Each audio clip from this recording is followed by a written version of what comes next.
जय श्री राधे, जय श्री कृष्णा। आइए प्रिय भक्तों, आज आप जानेंगे आमल की एकादशी व्रत के पारण के बारे में।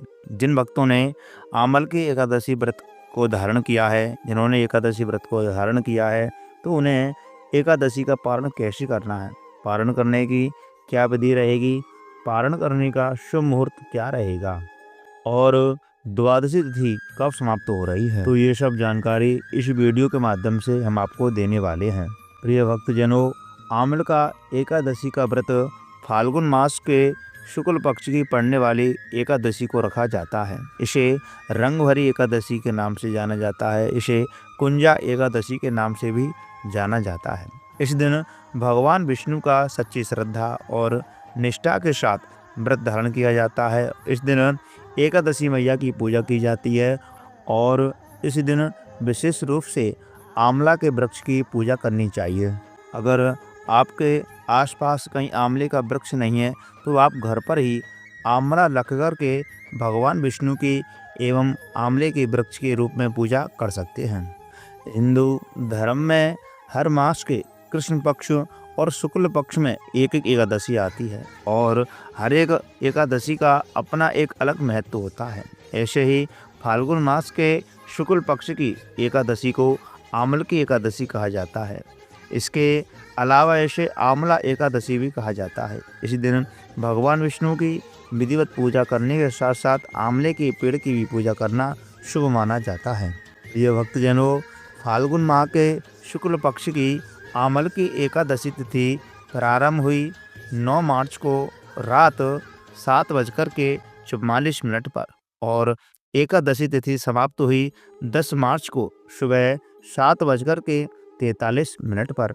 उदय तिथि के हिसाब से आमल की एकादशी का व्रत 10 मार्च दिन सोमवार को रखा गया।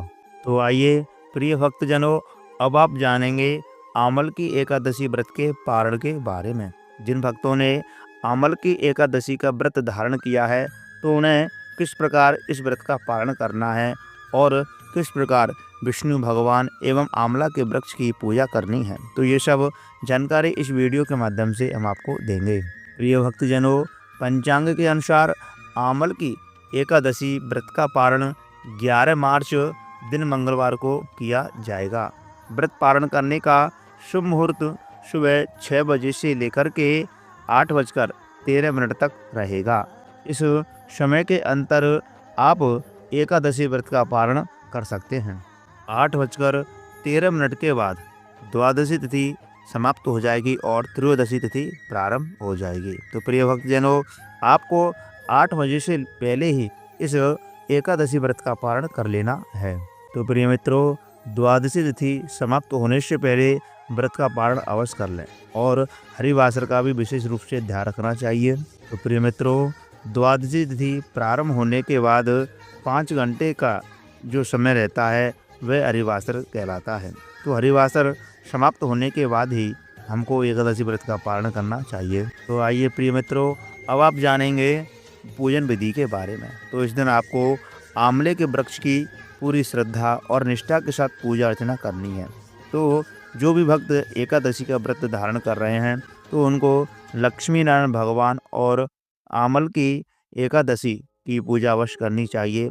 जो भी भक्त श्रद्धा के साथ पूजन करते हैं उन्हें भगवान विष्णु की ऐसी अनुकंपा प्राप्त होती है। देखिए प्रिय भक्तों, जो भी किसी देवता या भगवान की पूजन अर्चना करते हैं तो सबसे पहले उनके प्रति भाव होना चाहिए। अगर आपके मन में भाव नहीं है तो आप कुछ भी होने वाला नहीं है। तो प्रिय भक्तजनों, सबसे पहले आपके मन में भगवान के प्रति भाव और श्रद्धा होनी चाहिए। अगर आपके मन में भाव और श्रद्धा नहीं है तो आपका कितना भी पूजन कर लीजिए, कुछ भी होने वाला नहीं है। तो प्रिय भक्तजनों, आप जो भी पूजा अर्चना करते हैं तो बड़े भाव के साथ करना चाहिए, तभी आपको व्रत का पुण्य प्राप्त होगा। तो प्रिय भक्तजनों, सबसे पहले आपको आंवले के वृक्ष की पूजा करनी चाहिए। तो आंवले के वृक्ष में सबसे पहले जल डालना चाहिए और जल डालने के बाद उनको पंचामृत आदि से स्नान कराना चाहिए। अगर आपके पास आंवले का वृक्ष नहीं है तो आप आंवला रखकर ही पूजन अर्चना कर सकते हैं और उसके बाद विष्णु भगवान की पूजा करनी चाहिए। तो सबसे पहले भगवान विष्णु को एक चौकी पर स्थापित करें और स्थापित करने के बाद उनको पंचामृत आदि से स्नान कराएं, शुद्ध जल से स्नान कराएं, फिर उनको वस्त्र इत्यादि अर्पित करें और फिर उसके बाद उनको टीका लगाएं, गंध लगाएं। फिर उसके बाद उन्हें चावल लगाएं। चावल लगाने के बाद उन्हें पुष्प, फूल इत्यादि अर्पित करें। फिर उनके सामने सुंदर सा भोग एवं प्रसाद लगाएं। ध्यान रखें, प्रसाद लगाते समय, भोग लगाते समय तुलसी दल अवश्य होना चाहिए। बिना तुलसी के भगवान विष्णु भोग स्वीकार नहीं करते हैं। तो पूजन में तुलसी पत्र अवश्य अर्पित करें, भोग में तुलसी पत्र अवश्य अर्पित करना चाहिए। उससे लक्ष्मी नारायण भगवान प्रसन्न होकर के आपको पूर्ण आशीर्वाद प्रदान करते हैं और अपने भक्तों की हमेशा रक्षा करते हैं। और प्रिय भक्तजनों, इस दिन आपको कुछ ना कुछ दान अवश्य करना चाहिए। इस दिन आपको आंवले का दान विशेष रूप से करना चाहिए। जो भी भक्त इस दिन आंवले का दान करता है तो उसे भगवान विष्णु की विशेष कृपा प्राप्त होती है। प्रिय भक्तजनों, इस दिन पूजन करते समय भगवान विष्णु के नामों का उच्चारण करना चाहिए। इस दिन आपको द्वादशाक्षर मंत्र का जाप करना चाहिए। अगर आपको द्वादशाक्षर मंत्र पता हो तो ठीक है, नहीं तो हम आपको बता देते हैं। इस दिन आपको ओम नमो भगवते वासुदेवाय इस मंत्र का जाप करना चाहिए, बड़ी श्रद्धा के साथ जाप करना चाहिए। जो भी भक्त इस दिन लक्ष्मी नारायण भगवान के द्वादशाक्षर मंत्र का जाप करता है तो उन्हें भगवान विष्णु की विशेष कृपा प्राप्त होती है एवं उनके जीवन में सकारात्मक ऊर्जा का संचार होता है और उनके जीवन में अनेक प्रकार की खुशियां भी आती हैं। तो प्रिय मित्रों, अब आप जानेंगे आमल की एकादशी व्रत के महत्व के बारे में।